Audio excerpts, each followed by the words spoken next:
मित्रांनो, मिथुन राशीसाठी होळीचा सण आणि होळी नंतरचे दिवस कसे असतील? नमस्कार मित्रांनो, तुमचे स्वागत आहे आमच्या चॅनलवर. श्री स्वामी समर्थ. मित्रांनो, तुमची किंवा तुमच्या जवळच्या व्यक्तींची मिथुन राशी असेल तर तुम्ही हा व्हिडिओ संपूर्ण बघावा, कारण या व्हिडिओमध्ये आम्ही तुम्हाला सांगणार आहे मिथुन राशीचे होळीच्या सणाचे संपूर्ण राशी भविष्य.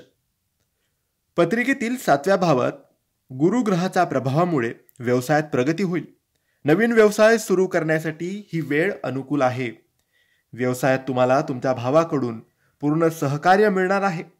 11व्या भावात गुरु आणि शनीच्या संयुक्त संक्रमण प्रभावामुळे तुम्हाला अधिकारी आणि वरिष्ठांचे सहकार्य मिळेल आणि तुमचे उत्पन्न वाढेल. शनीची 3री राशी वर्षभर तुमच्या उत्पन्नाच्या घरावर पडणार आहे, त्यामुळे तुमचे उत्पन्न नक्की सुधारेल आणि सर्वात महत्त्वाचे म्हणजे तुम्ही बचतीचा विचार करू शकतात. वर्षाच्या सुरुवातीपासून वेळापत्रक व्यस्त आहे, परंतु होळीनंतर थोडंफार सावधगिरीने वागल्यास वेळापत्रक थोडं व्यवस्थित होऊ शकतं. तुमच्या कुटुंबात आनंद आणि शांतीचे वातावरण असेल. तुम्हाला तुमच्या भावाकडून पूर्ण सहकार्य मिळणार असेल. तुम्हाला तुमच्या गुरुग्रहाच्या प्रभावामुळे तुमची सामाजिक प्रतिष्ठा वाढताना दिसेल. 5व्या भावात गुरुच्या प्रभावामुळे तुमच्या मुलांची प्रगती होईल. तो आपल्या बौद्धिक बळावर आपले ध्येय साध्य करेल. नवविवाहित लोकांना अपत्य होऊ शकेल. त्यानंतरचा काळ थोडासा प्रभावित होऊ शकतो, त्यामुळे त्यांना वेळेवर विशेष लक्ष द्यावे लागेल. काही दिवसात मानसिकदृष्ट्या तुम्ही समाधानी राहाल.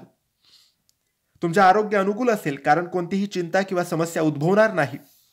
काही काळानंतर तुमच्या प्रकृतीवर किरकोळ आजार होऊ शकतात, त्यामुळे योगासने आणि नियमित दिनचर्याद्वारे स्वतःला संतुलित ठेवण्याचा प्रयत्न तुम्ही करावा. 11व्या घरात गुरुच्या प्रभावामुळे धनात सातत्य राहील. उत्पन्नाचे स्रोत वाढवण्यास हे वर्ष आणि हे दिवस विशेषतः अनुकूल आहे. या कालावधीत तुम्ही मोठी गुंतवणूक कराल. गुंतवणूक किंवा आर्थिक बाबतीत कोणताही मोठा निर्णय घेण्यापूर्वी त्या क्षेत्रातील अनुभवी व्यक्तींचा सल्ला अवश्य घ्या.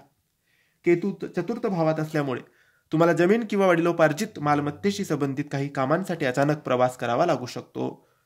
5व्या घराचा गुरुची दृष्टी विद्यार्थ्यांसाठी शुभ आहे. यावर्षी तुम्हाला उच्च शिक्षणासाठी सर्वोत्तम शैक्षणिक संस्थेत प्रवेश मिळेल. 6th स्थानावर गुरु आणि शनीच्या एकत्रित प्रभावामुळे स्पर्धा परीक्षांमध्ये यश मिळेल. बाहेरगावी जाऊन शिक्षण घेण्याचा प्रयत्न करणाऱ्यांना होळीनंतर चांगला रिझल्ट मिळू शकतो. हे होते मिथुन राशीचे होळीच्या सणाचे संपूर्ण राशी भविष्य. तुम्हाला माहिती कशी वाटली आम्हाला नक्की कळवा, आणि माहिती आवडली असल्यास लाईक आणि शेअर करावे. काही प्रश्न असतील तर कमेंट्सद्वारे विचारा. आमच्या चॅनलला सबस्क्राईब करायला विसरू नका. धन्यवाद. श्री स्वामी समर्थ.